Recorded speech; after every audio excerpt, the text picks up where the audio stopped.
Qué gusto me da saludarlos en Buenas Noticias, Buenas Prácticas. Hoy hemos preparado otro tema para ustedes. En esta ocasión voy a estar aquí con nuestro invitado estrella el día de hoy. Me da muchísimo gusto tener este acercamiento con ustedes. Gracias a Marsanto Producciones podemos llegar a ustedes y presentarles los liderazgos que construyen puentes y que nos vamos encontrando en este caminar. Y hoy tenemos un gran invitado que le quiero dar la bienvenida. Él es el maestro Javier Contreras. Él es el tema del día de hoy que vamos a desarrollar con nuestro invitado es derechos humanos en la vida diaria. Javier Contreras es maestro en Derecho Público, cuenta con diversos diplomados, por ejemplo, en instituciones políticas de los Estados Unidos y de la relación bilateral, también en justicia alternativa y restaurativa, diplomados en pobreza, desarrollo y liderazgo. Es misionero en la frontera norte, es miembro fundador del colectivo interreligioso por la paz y del Comité de Participación Social.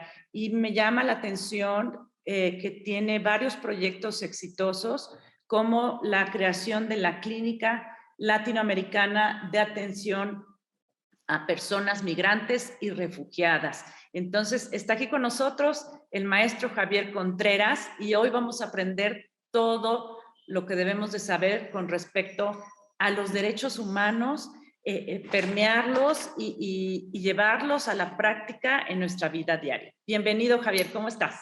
Hola, muchísimo gusto. Oye, pues qué gusto estar aquí con ustedes, estar aquí con tu auditorio y poder platicar sobre precisamente pues, estos temas que siempre están tan vigentes, que siempre son tan actuales, que los vemos todos los días en las notas de periódico, ¿no? Y es una palabra que se ha vuelto ya de dominio popular para bien y para mal. Una palabra que la verdad es que hoy en día esa frase significa tantas cosas y puede significar algo muy distinto dependiendo de quién la diga y cómo se diga. Se utilizan para ayudar a la gente, se ayudan para construir obras, para hacer proyectos y programas, pero también a veces se utilizan para hacer guerras, se utilizan para censurar, se utilizan para tantas cosas y bueno, no está de más que podamos hablarlo, ¿no? Y creo que también algo importante es, yo sí, como tú bien lo decías, soy abogado de formación, tengo ese mal, pero también he tenido la oportunidad y el gusto de poder participar en otros espacios de diálogo y de enseñanza y de aprendizaje sobre todo, con niños, con niñas, con adolescentes, con personas que se dedican a otras profesiones y el centro, o sea, he querido poner muchas veces estos temas, ¿no? De las desigualdades, de las injusticias y ver cómo sí nos puede hacer clic o no el hablar de derechos humanos y que todos nos sumemos a la causa de la dignidad humana, ¿no? Entonces, pues, encantado. Muchas gracias, gracias Javier. Pero a ver, empecemos, vámonos pianito. ¿Qué son los derechos humanos? ¿Cómo puedo entender el mundo de los derechos humanos? Mira, son dos preguntas creo que diferentes e importantes. La primera, ¿qué son los derechos humanos? Pues hay una, depende desde dónde los quieras conocer, ¿no? Digamos que lo más tradicional que uno puede encontrar en los derechos humanos son como estos principios que se encuentran enunciados en ciertos tratados y ahora también en nuestras propias leyes que mencionan las condiciones mínimas de dignidad que deben tener las personas y que los estados deben de respetarles para que podamos vivir en armonía, en paz, para que pueda haber una verdadera democracia, para que pueda haber un verdadero desarrollo sostenible, ¿no? Pero estas normas pues se sustentan en principios filosóficos, ¿no? Y entonces, precisamente, ¿cómo los puedo entender? Creo que es una pregunta todavía más interesante. ¿De dónde se nos ocurrió que esas reglas tenían que existir? Y de hecho que fueron como que el cimiento de todo el derecho internacional moderno después de la Segunda Guerra Mundial. O sea, cuando termina la Segunda Guerra Mundial y cuando nos damos cuenta de la matanza tan horrible que sucedió y cuando nos damos cuenta que esta idea de que cada estado ponga sus propias reglas, a veces no funciona porque a veces los propios gobiernos pueden hacer reglas que atacan a sus propios gobernados. Entonces fue cuando decidió un grupo de intelectuales de diferentes países decir, deberíamos de tener un cierto catálogo de derechos que no importa qué país sea, no importa en dónde estés, pues se te respeten, ¿no? Porque no está bien que tengas miedo de que el propio gobierno atente contra tu vida o contra tu libertad o contra tu libertad de pensar o expresarte de cierta manera o de creer en cierta cosa o de asociarte. Y bueno, eso sería hacer como un mínimo de un piso, le llaman, ¿no? Mínimo de garantías para que podamos hacer nuestra vida, ¿no? Ya después que hagamos con nuestra vida es otra cosa. Que hagamos con nuestros derechos humanos es otra cosa, pero que se nos respeten estos principios, ¿no? Pero después ha ido evolucionando este concepto realmente porque no son los mismos los derechos que se contemplaban después de la Segunda Guerra Mundial a lo que hoy pensamos. Hoy en día hablamos de cosas como el derecho al internet, hoy hablamos del derecho a un medio ambiente sano, hoy hablamos, o sea, de conceptos que ya antes ni se pensaban. ¿Y por qué? Porque conforme vamos avanzando como sociedad y conforme vamos entendiendo lo que se necesita para interactuar en nuestras comunidades, nos damos cuenta que pues hay ciertas cosas que van generando desigualdades muy fuertes entre un grupo de personas y otras, y esos derechos también están ahí como para que podamos tener en cierta manera pues el piso parejo, ¿no? Las mismas reglas del juego para que podamos pues vivir en sociedad, ¿no? Y esto es algo que me parece como que es una parte muy interesante porque entonces estas reglas, fíjense, rompen con la regla de oro que nos enseñaron a todos de niños, que es trata a los demás como quieras que te traten. Y en los derechos humanos esa regla no funciona. A ver, vámonos por partes porque se me hace muy interesante así como me adentraste en este mundo. Precisamente nacimos para vivir en comunalidad, somos seres sociales, pero también hay diferentes países, religiones, culturas, formas de gobierno, y entonces la dignidad para la persona es solo una, y entonces cómo llegar a esta conclusión de generar estos derechos humanos universales, y fue el marco que nos diste. Pero luego de ahí, pues la vida cambia, la vida evoluciona y nos vamos enfrentando a diferentes situaciones como la que estamos viviendo en estos momentos, que estamos viviendo una pandemia que nos detuvo y que además nos generó o descubrió o resaltó nuevas desigualdades, y que entonces necesitamos ir caminando, ir modificando en nuestra vida diaria este marco de los derechos humanos, ¿verdad? Totalmente. Y bueno, y es que precisamente como tú lo mencionas, han ido cambiando las circunstancias y por eso te digo que no hay una forma única de entenderlos. Es muy diferente, por ejemplo, antes de la Segunda Guerra Mundial, mucho antes, cuando apenas iba a conformar el primer Estado moderno como es Estados Unidos. Este gran pensador Thomas Jefferson escribió en la Declaración de Independencia, fíjense, se le ocurrió escribir que existen ciertos derechos inalienables que Dios nos ha dado, ¿no? Como el derecho a la vida y el derecho a la felicidad, que todos los estados deberían de respetar. Él así se aventó esa puntada, ¿no? Que iba completamente en contra de la idea tradicional de que pues el rey pone las reglas. Entonces, a él se le ocurrió decir, no, todos porque tenemos alma, porque somos hijos de Dios, hay ciertas cosas en las que ni el rey se puede meter. Y entonces, bueno, esa fue una visión, una forma de entender, ¿no? Hay un límite en los gobiernos. Con la Segunda Guerra Mundial, a lo mejor no fue una visión tan religiosa, pero sí se retomó esa idea de dignidad humana, ¿no? Y entonces era pensar, bueno, ¿qué es lo que deberíamos de respetarle a todas las personas para que no nos vuelva a pasar esta guerra? O sea, y la idea de universalidad a lo mejor no se pensó desde lo filosófico de qué es el alma, ¿verdad? O qué somos como seres humanos, sino como de pensar, ¿qué cosas si las respetamos podemos llevar una cierta paz o ciertos modelos de paz que nos salven de que vuelva a haber una matanza de estas catástrofes u otros tipos de crisis, ¿no? Y entonces por eso se van creando estos catálogos, ¿no? Pero tú mencionaste un ejemplo buenísimo de algo que nos transformó actualmente, que es la pandemia de COVID. Por ejemplo, el derecho a la salud.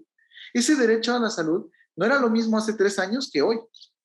Hace 3 años el derecho a salud era pues tener un hospital cercano, servicios de atención médica básica, pero hoy en día, por ejemplo, que haya cubrebocas en las escuelas o en los centros de trabajo, ya es parte del derecho a la salud. Y eso antes no existía, eso no era necesario. Bueno, las circunstancias cambian, nuestra idea de qué necesitamos para vivir bien, felices y sanos, pues también cambia, ¿no? Y esa es una de las esencias de por qué van evolucionando los derechos humanos. Mencionaste como buenas noticias y buenas prácticas dos derechos que me encantó que los hayas compartido, que es el derecho a la vida y el derecho a la felicidad, ¿no? A ver, platícanos, ¿por qué son estos dos derechos así como, ahora sí que básicos? Sí, fíjate que, por ejemplo, ¿no? Y probablemente en la Declaración Universal de Derechos Humanos no se menciona ese derecho a la felicidad, ¿no? Sí lo menciona Thomas Jefferson en ese gran documento preliminar, ese gran antecedente, pero a mí me gusta mucho esa forma de entenderlo, porque al fin y al cabo, para mí, esa es una opinión personal, ese es uno de los grandes objetivos de los derechos humanos, que vivamos felices, todas las personas, y que tengamos una felicidad colectiva y duradera, ¿no? Entonces, ese es un derecho, pues, obviamente es subjetivo, ¿verdad? Porque depende de que nos sintamos bien, pero a mí me gusta utilizar esta frase del derecho a la felicidad porque precisamente ese es el mejor indicador de que también lo estamos haciendo en cumplir otros derechos, ¿no? Cuando pensamos en los derechos humanos como derecho a la salud, como a ver, ¿cuánto hay que pagar? ¿Dónde hay que poner el hospital? Nos quedamos a medias siempre y siempre. Y los gobiernos son especialistas en dejar el camino a medias, ¿no? Entonces, pero cuando tenemos una visión más amplia, es lo que quiero es que estemos bien, que estemos felices. Lo podemos aplicar a nuestra familia, lo podemos aplicar a nuestras relaciones personales. Y entonces sabemos que hay que adecuarnos, ¿no? Y que hay que considerar cómo se siente el otro. Y de hecho eso pone, fíjate que en tensión, esta idea que tú deseas de universalidad, porque no es lo mismo hablar del derecho a tener una familia en una comunidad wixárika a en una familia tradicional de Guadalajara, de la colonia americana, o a una familia de migrantes hondureños que se está asentando en Tlajomulco, o una familia de personas separadas por una deportación, que unos están en Estados Unidos y otros en México, ¿sí me explico? O una familia homoparental, o una familia, bueno, o sea, hay tantos modelos, ¿no? En lo que tenemos que filosofar, tenemos que reflexionar, y una buena brújula es qué nos va a llevar a esa felicidad, ¿no? Y como te digo, sí tomarlo en cuenta, pero también algo interesante es que los derechos humanos se plantean que a veces sí tenemos que tener como una postura muy firme contra la violencia, contra la discriminación y las desigualdades. Y si aún yo estuviera de acuerdo con que me discriminaras, a mí no me hiciera tanto daño que me afectaras, que me violentaras, desde la filosofía de los derechos humanos, eso no está permitido, ¿no? Ahí la voluntad tiene límites, porque hay una cosa que es dignidad humana que está encima aún de mí y de tu voluntad. A ver, estás mencionando dos cosas que me gustaría como entender un poco más. ¿Qué es la dignidad humana y qué es la voluntad? Fíjate que dignidad humana es un concepto que lo podemos usar así como muy fácilmente, ¿no? Como que nos suena que es lo que nos hace personas, lo que nos hace que personas que se respetan, pero obviamente es muy difícil de entender. De hecho, yo me he dado cuenta, fíjate, la dignidad yo así la construyo. Si yo te pregunto, para ti, ¿qué es justicia? ¿Qué se te viene a la mente? Pues que suceda lo que debe de, o Lo que sea, debe de pasar. Pero ¿cómo sabemos qué debe pasar? A lo mejor podemos pensar lo armónico, lo pacífico, lo ordenado, lo correcto, distributivo, pero siempre son conceptos bien ambiguos, fíjate. sí, Pero si yo te claro. digo injusticia, define mi injusticia, ahí sí es mucho más fácil. No, injusto es que haya pobres, injusto es que a una persona se le muera un familiar porque esto, injusto es que no me pague esta persona si yo le presté dinero. Como que es más fácil captar la injusticia que la justicia. Y precisamente, pues, eso nos lleva a que de repente con el dolor asociamos más fácilmente lo que debería ser lo correcto. Cuando percibimos que algo no está bien, que trataron mal a una persona, cuando vemos que no está mal que a un niño no le dejen dar su opinión o que no respeten su voluntad a lo mejor de no querer practicar cierta cosa, o cuando vemos que no, está mal, nos sentimos que hay algo malo en que a una persona no le dejen expresar su religión a través de cómo se viste, o a una persona de la diversidad de poder asumirse como ella quiera. O sea, cuando notamos eso, decimos, ay, hay algo injusto. Y entonces, la verdad es que lo que yo he encontrado es que la dignidad la construye a partir de las propuestas para resolver esas injusticias. Y toda la teoría de los derechos humanos ha sido como ciertas propuestas de decir, tal vez así viviríamos con menos injusticias. Por eso hay discrepancias. Por eso también te voy a ser sincero, no hay una única doctrina, no hay una única forma de pensar de cuáles y cómo se deben de respetar los derechos humanos, ¿no? Pero son muy valiosos, a mi parecer, las que hay, las propuestas que existen, son muy sumamente valiosas porque están proponiendo acabar con estas injusticias. Es que precisamente ahorita que estoy reflexionando que al ser tan diversos en culturas, en religiones, en creencias, en modos de vida, pues sí debe de haber como un marco normativo elemental, como dices, porque pues si no, la vida sería un caos, ¿no? ¿Y cómo puedo entender la voluntad? ¿Qué es la voluntad? Fíjate que, bueno, a los abogados nos encantaba la voluntad porque es una cosa así como de la que nos queríamos agarrar para hacer valer el derecho, ¿no? Tenemos hasta frases muy latinescas para poder hablar de la voluntad, ¿no? Como el pacta sunt servanda, ¿no? Es tú dijiste que querías, ahora te amuelas, ¿no? Eso prácticamente quiere decir en español. Y esto era una forma como de entender el derecho, es, a ver, yo voy, yo hago un contrato y pues ya tengo que cumplir el contrato, yo firmé, nadie me obligó. Los derechos humanos te dicen, hay tantas cosas que tú no entiendes cuando según esto estás en tu voluntad de hacer algo. Hay tantas cosas en las que estás sometido en tu contexto social. O sea, te voy a compartir algo muy personal. Yo mucho tiempo fui maestro de un seminario de religión y le daba clases a niños jovencitos de 14 y 17 años en las mañanas, como a las 5:30 de la mañana, todos los días ahí estaban. Y había un chavito que no tenía sus papás, vivía en una casa de lámina, y yo lo llevaba y lo traía de su casa todos los días para la clase. Cuando le preguntaba, ¿él qué quiere ser de grande? Él lo quería ser albañil. Y le decía, ¿pero no te gustaría hacer algo más? Pues a lo mejor, no sé, alguna vez lo he pensado, pero me gustaría ser maestro. Maestro albañil. Y digo, es súper bien, es súper digno ser albañil y súper digno ser maestro albañil, pero lo que me llamaba la atención es, él no podía atreverse a pensar que él fuera el ingeniero civil, por ejemplo, o el dueño de una constructora, porque no había recibido los elementos en toda su vida para atreverse a imaginarse en esa posición. Entonces, esa es una cosa que a mí me llama mucha atención con el tema de la voluntad. La voluntad es lo que podemos decidir con lo que tenemos. Pero hay tantas cosas que esta sociedad a veces nos impide de tener o le impide a muchas otras personas de tener, que entonces la voluntad ya no es una forma tan fidedigna, ¿no? De medir hacia dónde quiere ir la gente. Por eso también a veces en el tema de derechos humanos la gente se molesta un poco porque dicen, es que pues cada quien es libre de hacer y deshacer. Bueno, pero esa libertad está sumamente condicionada, ¿no? Y esa es la reflexión en los derechos humanos de decir, tal vez deberíamos de generar mejores oportunidades de que haya esa libertad más equitativa. Y es que, mira, qué importante esto que nos estás diciendo. O sea, la voluntad es la voluntad propia, pero también está acotada a lo que conocemos, ¿no? Entonces, sí tenemos la libertad, pero a veces las condiciones no son idóneas para que nosotros podamos aspirar a utilizar esta voluntad y esta libertad para ir más allá, ¿verdad? Que la libertad es un derecho humano. Así es. Hay una, de hecho, serie de libertades, ¿no? Porque es como una primera etapa de los derechos humanos que estaba muy enfocada en que fuéramos libres. Y esta primera etapa hablaba de nuestra libertad de pensar, nuestra libertad de expresarnos, nuestra libertad de transitar por el mundo, nuestra libertad de asociarnos con otras personas, de trabajar en lo que nosotros quisiéramos. Y luego también hay otros derechos que tienen que ver con que se garanticen condiciones de igualdad. Fíjate cómo estas dos ideas son tan bonitas, son tan hermosas, libertad e igualdad, pero políticamente en la historia son súper antagónicas. O sea, hasta los sistemas económicos se pelean en esas dos banderas, ¿no? El capitalismo desde la libertad, el socialismo y el comunismo desde la igualdad, ¿no? Y los derechos humanos, bien, bien padre, como reflejo de estas tensiones políticas, tienen sus derechos civiles, que son de las libertades, y tienen sus derechos económicos, sociales y culturales, que son de la igualdad. Y están conviviendo los dos ahí extrañamente. Yo creo que al final el resultado, el balance ha sido que pues, se han nutrido mutuamente. O sea, que hoy nos hemos dado cuenta que no puede ser totalmente libre si no hay condiciones de igualdad. Y no puede haber verdaderas condiciones de igualdad sin libertad. Esa es otra cosa súper importante de los derechos humanos. Y entonces eso nos ha ayudado como a tener una visión más completa. Y otra cosa también muy importante que es que no, y ese es un enfoque que hay que también promover mucho, es los derechos humanos no son solo para humanos.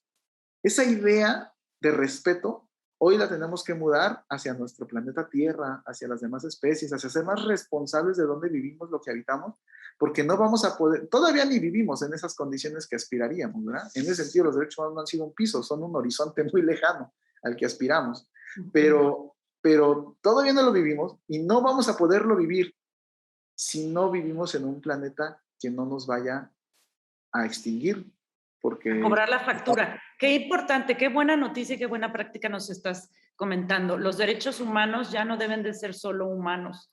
Tendríamos hasta que cambiar ya el término, ¿verdad? Y precisamente esta pandemia nos ha enseñado también eso, que el mundo, el universo, pues ya está reclamando a lo mejor el que no estamos respetando otras formas de vida, ¿no? Y me encantó esto que dices de la libertad y de la igualdad. Tienen que ir caminando de la mano. Una depende de la otra y deben de nutrirse cada una, ¿verdad? Así es. De hecho, uno de los grandes pilares de nuestra teoría de los derechos humanos es la no discriminación. Y si te das cuenta, la no discriminación la puedes leer desde las libertades y también la puedes leer desde la igualdad, ¿no? O sea, si me discriminas, no me estás tratando igual que a los demás. pero además si me discriminas, me excluyes de poder participar libremente de ciertas cosas en las que yo quiero participar. Y la idea de no discriminación, fíjate que esa, tú se la dices a cualquier persona y todo el mundo la entiende. Sí, no, pues está mal discriminar. En la práctica, todos cojeamos del mismo pie. Es súper común que nos encontremos a nosotras mismas discriminando, porque es una característica muy inherente del ser humano que le ha servido como mecanismo de supervivencia como especie. No, hay que esto no me lo como, esto sí me lo como, esta práctica no me gusta porque me enfermo, esto sí me da seguridad, en el techo estoy mejor, cerca del calor, o sea, y entonces este sistema de clasificar la realidad y de separarla, pues es un mecanismo muy básico de nuestro cerebro, pero cuando lo llevamos al extremo de que encasillamos a personas en tú mereces esto y tú no mereces solo porque te ves de este color de piel, solo porque tienes este origen, solo porque esta es tu nacionalidad, eso ya empieza a generar afectaciones que son, lo voy a decir, sumamente injustas, sumamente injustas. Pero no, a veces nos cuesta mucho trabajo darnos cuenta de que discriminamos muchísimo, pero muchísimo. Y yo aquí lo que les planteaba, yo siempre lo planteo en mis talleres, es decirle a la gente, mire, piensen, los derechos humanos no se hicieron, o sea, estos derechos no se hicieron para mis amigos. Obviamente a mi amigo yo le voy a respetar su derecho a decir lo que quiera decir, a que vaya a donde quiera ir. Estos derechos se plantearon para los enemigos. O sea, pensemos en la Alemania nazi y precisamente cómo habían ya estigmatizado a una serie de poblaciones, específicamente en el caso de los judíos, las personas lesbianas y gays. Y esto, pero me voy a cambiar un poquito porque si no va a poner la pila. Me voy a poner este lado. Y esto, precisamente los derechos humanos se hicieron para que aun cuando tú piensas que esa persona, no sé, tiene algo que a ti no lo soportas, que no te cae, que no, o sea, no, ella no, aléjate de mí, no te quiero, bueno, aún a esa persona, para eso son los derechos humanos, por eso son universales, inalienables, indivisibles, o sea, porque no importa qué hayas hecho, te los tengo que respetar. Y entonces yo les hago esa pregunta a las personas. Piensa en la peor persona que ha existido en el mundo para ti. Piensa en tu archienemigo. Piensa en el peor de todos.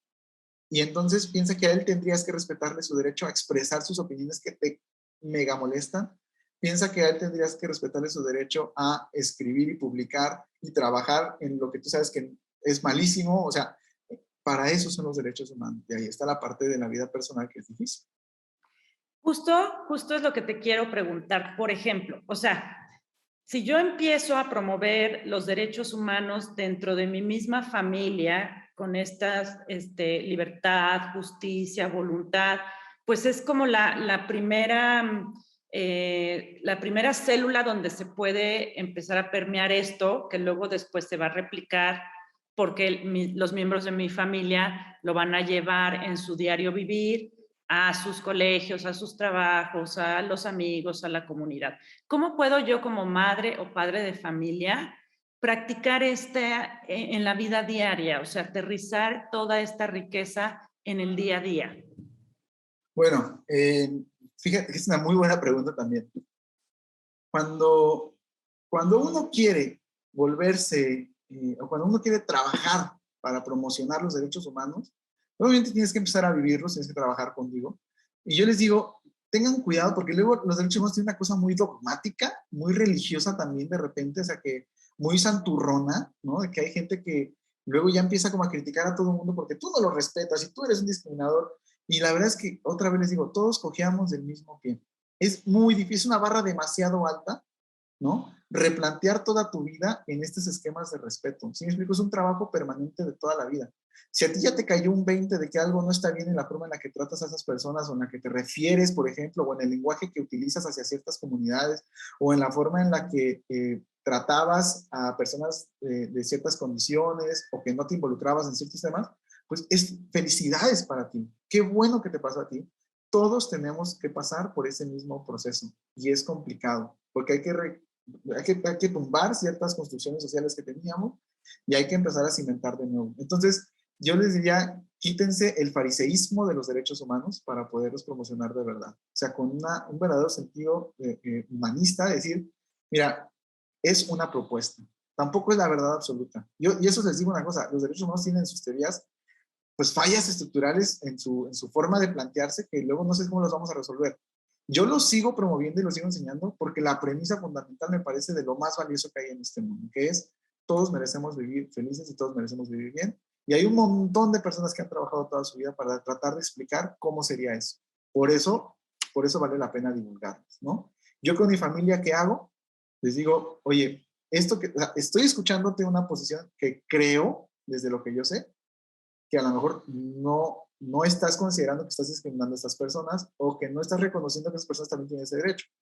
Yo creo esto, pero no te lo presento, ¿no? No me voy a enojar con mi papá, no me voy a enojar con mi hermano, con mi hermana, si no piensan igual que yo, porque muy probablemente hasta yo estoy equivocado, ¿no? Y eso es súper común en los derechos humanos. Estamos precisamente continuamente reaprendiendo y reaprendiendo lo que significan estos principios.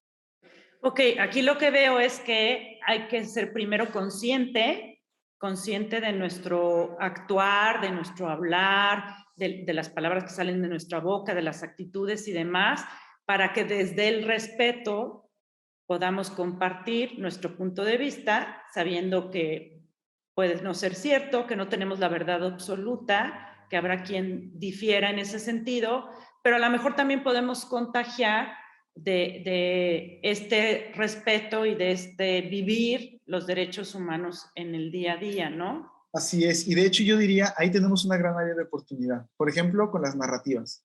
Nosotros somos dueños de nuestras propias narrativas, ¿no?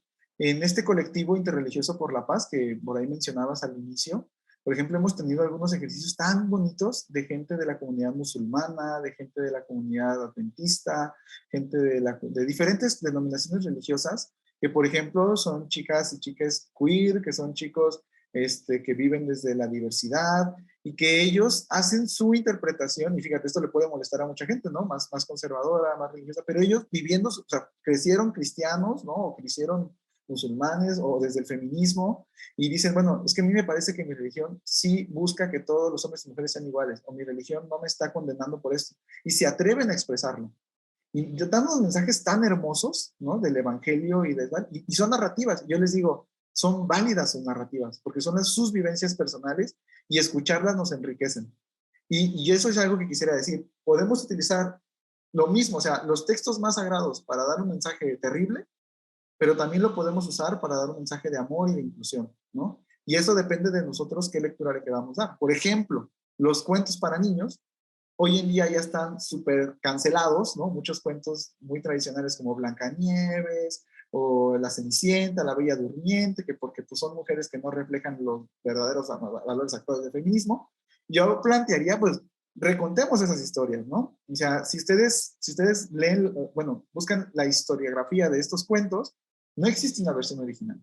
Los italianos del siglo XII la contaban diferente que los franceses del siglo XIII, que los franceses del siglo XV, que los españoles, todos lo hacen según sus circunstancias. Yo diría, para mí Blancanieves es la historia de una refugiada, ¿no? Que está buscando precisamente a alguien que le dé cobijo y es una comunidad de personas también con una situación, o sea, física distinta, que la acepta y ella también les acepta. O sea, hay un montón de cosas positivas que podemos cambiar en esas narrativas y precisamente ganar espacios con creatividad, con alegría, ¿no? Como esa que proyectas tú muchísimo y que podemos entonces generar una visión más positiva de los derechos humanos, porque también tengo que ser muy sincero, como hay tanta necesidad, como ha habido tantas injusticias, y a lo mejor de aquí no se ve muy bien, pero yo ahí atrás tengo este cuadro del Ángel de la Independencia todo rayado por las marchas feministas, porque fueron momentos históricos en nuestro país que hay que también reconocer y valorar, pero también a veces la narrativa de los derechos humanos está muy cargada desde la víctima y desde la injusticia y desde la exigencia, y eso también hace que ciertas personas se queden rezagadas. Entonces, hay que reconocer y darle su lugar a las víctimas siempre, reconocer lo legítimo de sus reclamos, pero también hay que construir unas narrativas de paz, unas narrativas donde a todas las personas a las que les cuesta todavía, ¿no? Como repensar estas ideas, pues les sea más fácil transitar. Me acabas de compartir, nos acabas de compartir buenas noticias, muy buenas prácticas. Esto de modificar las narrativas de los cuentos con los que a lo mejor yo crecí y que hoy en día ya no son recibidos con ese encanto, pero cambiar esta narrativa para continuar con estas historias y reflejar el día a día, lo que hoy estamos viviendo. Me encantó todo esto. Oye, hay un derecho que no sé si ya está estipulado como tal, pero que he observado yo en los últimos meses, en donde no veo como, veo mucha desigualdad, no lo veo equilibrado, no lo veo como muy justo, que ha sido el derecho a la tecnología. Hoy en día, muchos de nuestros estudiantes pues no han podido continuar estudiando si no tienen el acceso adecuado al Internet y a estas plataformas, ¿no? ¿Está eso ya dentro de los derechos? ¿Está previsto? ¿Se llama de alguna otra forma? ¿O todavía Bueno, no se qué ha... bueno que lo mencionas. Y es que esa es la parte, ¿no? Y es lo que me gusta de la idea de los derechos humanos. Siento que cuando entendemos la esencia de los derechos humanos, podemos utilizar mucho mejor los instrumentos hasta legales, ¿no? Por ejemplo, en ese caso, el derecho a la tecnología en los papeles no está tan avanzado. Sin embargo, por ejemplo, tú te puedes amarrar perfectamente el derecho a la educación. Si hoy en día no hay condiciones para ir a una escuela de manera física y presencial, pues entonces, y el medio para acceder a la educación es una tablet, o es una computadora, o es el celular, y es sobre todo tener el acceso a Internet y la posibilidad de que tu dispositivo tenga la posibilidad de utilizar una plataforma como la que estamos usando nosotros ahorita, pues entonces eso es parte del derecho a la educación. Antes no era, pero si antes en mis tiempos, no, pues sí, antes no había una pandemia, ¿no? O aunque no hubiera pandemia, porque desde antes ya se planteaba ese tema de que teníamos que pasar a modelos más digitales. En mis tiempos no necesitábamos nada de eso, yo no usaba calculadora, bueno, pero es que en tus tiempos los tipos de trabajos para los que te formaban no requerían que supieras usar un montón de programas y que te la pasaras todo el tiempo en la computadora. Estos niños, estos chicos van a salir a un mundo completamente digital y haya pandemia o no, la educación debe tener el componente digital. Por eso cambia, por eso se modifica. Y también incluso lo podemos mencionar, la tecnología como parte del acceso a la salud.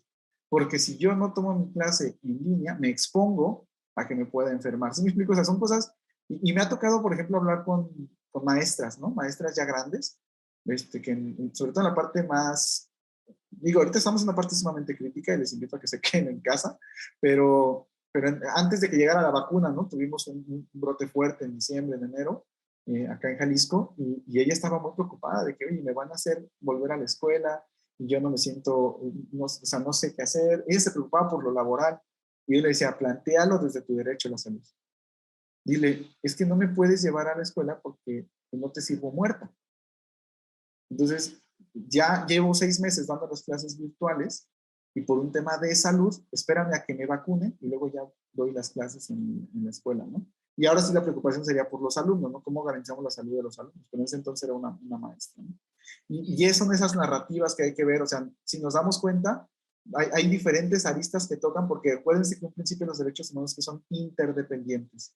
Tocas uno y se mueve un poco de los demás.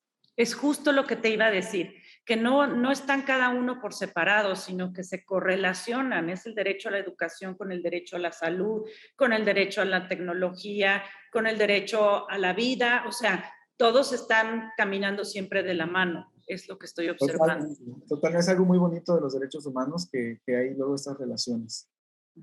Muy bien. Compártenos tus redes sociales, Javier, ya casi se nos acaba el tiempo, para que podamos estar en contacto contigo. Ha sido sumamente interesante todo lo que nos has compartido. ¿Dónde te podemos seguir? Claro que sí. Mira, te comento, me puedes encontrar en Facebook como Javier Contreras Arriaga. Digo, no, yo tengo una consultoría en la que generamos actividades también para pro bono, para concientización en temas de derechos humanos, género e inmigración, que es el tema en el que más trabajo, que se llama Seña Consultoras, ¿no? Y ahí nos pueden encontrar tanto en Twitter como en Instagram, como en Facebook, como Seña Consultoras. Y bueno, además de nuestros servicios profesionales, les digo, tenemos actividades que difundimos abiertamente para que la ciudadanía conozca, pues también rompa sus estereotipos contra las personas migrantes, porque todos somos migrantes, déjame te lo digo, o sea, todos, yo siempre hago esas dinámicas cuando iba a escuelas o cuando hago dinámicas en línea, les pregunto, bueno, ¿quién no es de la ciudad donde está viviendo? Algunos levantan las manos, pero cuando pregunto por sus papás, cuando pregunto por los abuelos, pues todos tenemos orígenes de otros lados, ¿no? Entonces, este tipo de dinámicas, trabajos y proyectos, con gusto los pueden revisar por ahí. Y tengo un blog donde publico cosas sobre derecho, sobre filosofía, sobre participación ciudadana. que se llama jurisconducto.com, y ahí también me pueden encontrar. Cualquier cosa, manden un correo, ahí están mis datos. Ay, muchísimas gracias. Oye, sobre el tema de la cultura de paz que nos apasiona, también tienes ahí algo que compartirnos con respecto a los derechos humanos, ¿verdad? No, bueno, totalmente. Fíjense que yo les planteaba precisamente en el tema de que los derechos humanos son fundamentales para que tengamos una cultura de paz y también para pensar en mejores paces. Me encanta este concepto, o sea, de las paces, no solamente una paz, ¿no? O sea, la paz que es, de repente dicen, la ausencia de conflicto. Si la paz fuera ausencia de conflicto, la paz es imposible, porque el conflicto es también una de las cosas que nos ha acompañado como humanidad, es un ángel que está ahí, a veces de luz y a veces de oscuridad, pero es el que nos ha hecho poder prosperar, generar tecnología, desarrollarnos como especie, aprender nuevas formas de desenvolvernos. O sea, el conflicto es encontrarnos ante una problemática y el conflicto es maravilloso.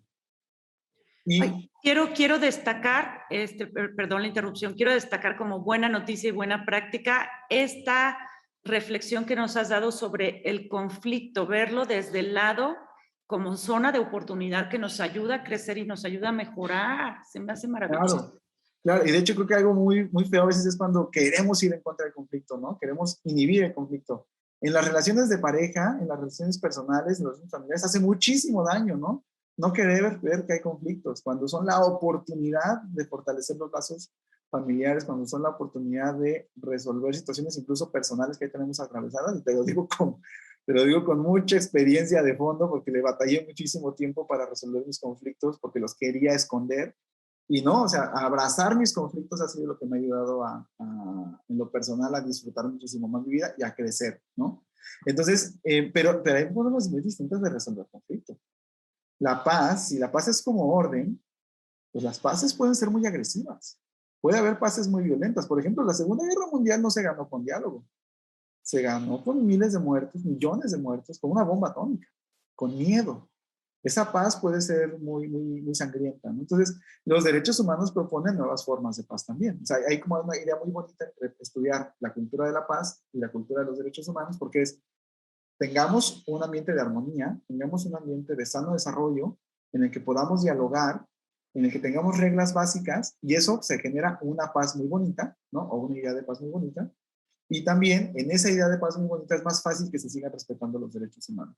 Pero quiero decirles que esta utopía tan hermosa de una sociedad que viviera la cultura de la paz, la cultura de los derechos humanos, es una cultura incómoda. Sería una sociedad muy incómoda. ¿Por qué? Es una sociedad donde nos estaríamos enfrentando a lo diferente, donde nos estaríamos cuestionando continuamente lo que estamos pensando está bien o lo podemos mejorar. Pero es una incomodidad rica. Cuando nos damos cuenta que podemos realmente, o sea, que no hay que tenerle miedo a la diferencia, que no hay que tenerle miedo a intentar cosas nuevas, que no hay que tenerle miedo a quien se ve completamente diferente, descubrimos que podemos vivir pues una vida, bueno, esa es mi experiencia personal, muchísimo más feliz. Pero sí, sería ingenuo pensar que en esa vida, que esa vida de cultura de la paz y esa vida de derechos humanos es una vida como a mí me gustaría siempre. No, definitivamente eso no podría pasar. Tendríamos que reconocer que a veces no sería como nosotros queremos, pero ese ambiente nos permitiría que lo básico, lo fundamental, les fuera respetado a todas las personas. Me encanta esto que estás compartiendo de abrazar el conflicto, de verlo desde esta otra mirada, sumamente interesante, como zona de oportunidad que te va a ayudar a crecer. Y también tengo la duda, ¿qué te refieres con paces? O sea, ¿qué es esto de, no, la paz no es una, son paces? ¿Te acuerdas que te decía que la injusticia es muy fácil, ¿no? Como de medirla, como de encontrarla. La cachamos luego. Sales a la calle y te la topas la injusticia así, con un niño que se encuentra pidiendo dinero, que no tiene, que no debería estar ahí en la calle pidiendo dinero. Te la topas con casas que han sido, por ejemplo, sumamente afectadas por las lluvias. No debió haber pasado eso. O sea, la injusticia está ahí. Y las propuestas para que eso no suceda, las propuestas de justicia, no sabemos si van a funcionar. Esperamos que funcionen, o sea, queremos hacer algo para que a lo mejor no funciona. Y con la paz también es igual, o sea, el conflicto siempre está presente y se nos ocurren cosas para tratar de que ese conflicto o se solucione o se transforme positivamente. De hecho, esa idea de la transformación del conflicto a mí me encanta, me hace maravillosa. Entonces, las paces son como estas visiones que tenemos de para qué queremos solucionar el conflicto. Mi idea de solucionar el conflicto es que ya nadie hable nada de este tema, o sea, es ya dejarlos a todos, si todos estamos de acuerdo, O mi idea de solucionar el conflicto es que sigamos platicando de ese tema, porque nos encanta hablar de ese tema, y nos encanta filosofar y problematizar sobre esa situación. Son paces diferentes. Pensar que solo hay una forma de paz también nos cierra muchísimas oportunidades de desarrollo. Ay, fabuloso, pero ya se nos acabó el tiempo. Fabuloso, me encanta esto que compartiste de transformar el conflicto. Me parece una muy buena noticia, una muy buena práctica. Yo quiero agradecerte que hayas tomado esta entrevista. Javier Contreras, fue revelador todo lo que nos compartiste. Vamos a estar en contacto más seguido contigo. Te agradecemos muchísimo que hayas estado aquí con nosotros. Y pues enhorabuena, bienvenido aquí a Buenas Noticias, Buenas Prácticas. Muchas gracias. Muchas gracias por la invitación, de verdad. Esperemos. Gracias. Gracias, Javier. Amigos, ¿cómo ven? Hoy Javier Contreras nos dio un amplio panorama de los derechos humanos, de la cultura de paz, del conflicto, una mirada diferente y novedosa para poder crecer, concientizarnos, sensibilizarnos y buscar en el día a día una armonía, vivir más felices, más plenos y más saludables. Pues soy Marcela Figueroa, les agradezco muchísimo que nos hayan seguido aquí en Buenas Noticias, Buenas Prácticas y nos vemos pronto. Muchas gracias.